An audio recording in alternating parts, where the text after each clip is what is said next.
Bonjour et bienvenue dans ce flash d'information. Le vice-président de la République, Tiemoko Melie-Kone, a échangé hier, mercredi 8 novembre, au palais de la présidence de la République avec la directrice des opérations de la Banque mondiale pour la Côte d'Ivoire, le Togo, le Bénin et la Guinée. Marie-Chantal Ouani-Ligira a indiqué que sa présence au palais hier donc était avant tout une visite de courtoisie au vice-président de la République. Et ce fut aussi pour elle l'occasion d'échanger avec Tiemoko Melie-Kone sur les relations de partenariat entre la Côte d'Ivoire et la Banque mondiale. Comme les pays industriels leaders, la Côte d'Ivoire dotée, dont 10 mois, d'une plateforme numérique moderne, offrant des données cartographiques, techniques et économiques nécessaires à la projection, la sécurisation et la maîtrise des infrastructures industrielles. Le lancement du programme national d'identification des opérateurs économiques a été fait vendredi dernier par la SOGEDI en présence de notre reporter Léon Brokwame. Il contribue pour 22% au produit intérieur brut. Le secteur industriel, c'est une croissance annuelle moyenne d'environ 8% depuis 2015. Une dynamique sans données fiables sur, par exemple, la population d'investisseurs, les opérateurs économiques, les espaces occupés. Des contre-performances que la Société de gestion des infrastructures industrielles, en abrégé SOGEDI, s'attelle à corriger. Il s'agit de mettre en place un outil structurant qui va nous permettre non seulement d'identifier individuellement nos opérateurs, en même temps de connaître la structuration de leur investissement, de savoir quels sont les investissements qu'ils font, dans quel domaine, quels sont les emplois qu'ils offrent. Tout cet ensemble-là est regenté dans un outil intelligent qui peut permettre à l'État de mieux planifier les zones, de mieux planifier le développement industriel. Moyen d'action de la SOGEDI, le programme national d'identification des opérateurs économiques et monographie des zones et espaces industriels. 10 actes à exécuter en 10 mois avec l'appui technique du CNTIG, le Centre national de télédétection et d'information géographique. Quand vous n'avez pas répertorié tous les opérateurs économiques, surtout des industriels, vous ne pouvez pas avoir des redevances. Donc en 10 mois, on doit avoir un système fiable qui est déjà déployé et qui peut permettre à la SOGEDI de commencer à fonctionner. Finalité de la plateforme de la SOGEDI, projection, sécurisation et maîtrise des infrastructures industrielles.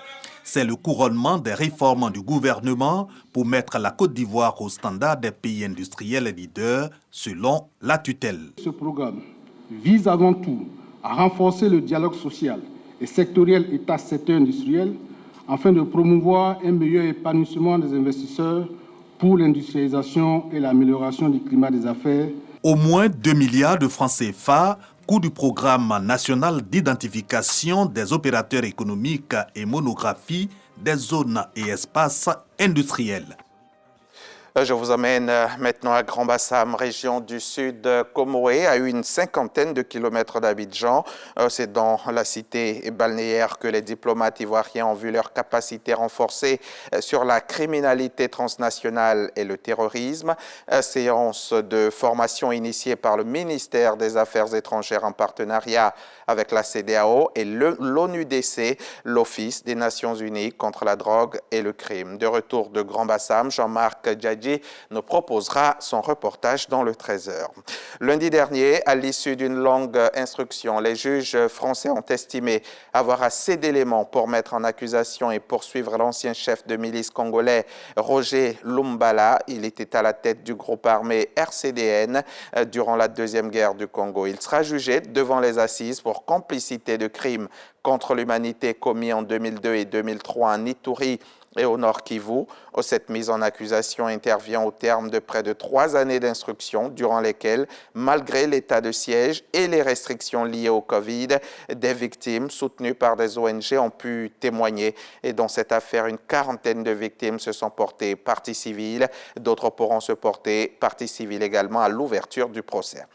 Les acteurs et les grands studios d'Hollywood sont parvenus mercredi hier à un accord pour mettre fin à la grève qui paralysait la production de films et séries aux États-Unis depuis de longs mois et a coûté des milliards à l'économie américaine, comme l'annonce le syndicat des comédiens SAG-AFTRA.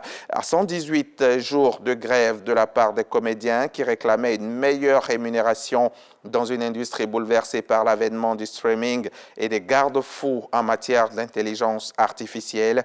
Pour sortir de l'impasse, les deux parties ont trouvé un compromis sur le salaire minimum qui devrait augmenter d'environ 8% par rapport à la précédente convention triennale.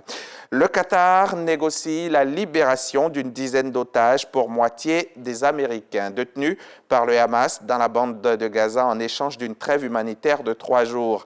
C'est en tout cas ce qu'affirme une source proche du mouvement palestinien, ce qui confirme une nouvelle fois le rôle clé mais aussi complexe de la monarchie du Golfe. Officiellement, l'Émirat n'entretient pas de relations diplomatiques officielles avec Israël, mais est un partenaire clé des États-Unis puisque Washington l'avait désigné l'année dernière comme allié majeur non membre de l'OTAN. La monarchie héberge par ailleurs un bureau politique du Hamas, groupe avec lequel il entretient aussi des relations financières. Voilà pour le Flash Info. On se retrouve tout à l'heure à 13h pour le point complet de l'actualité.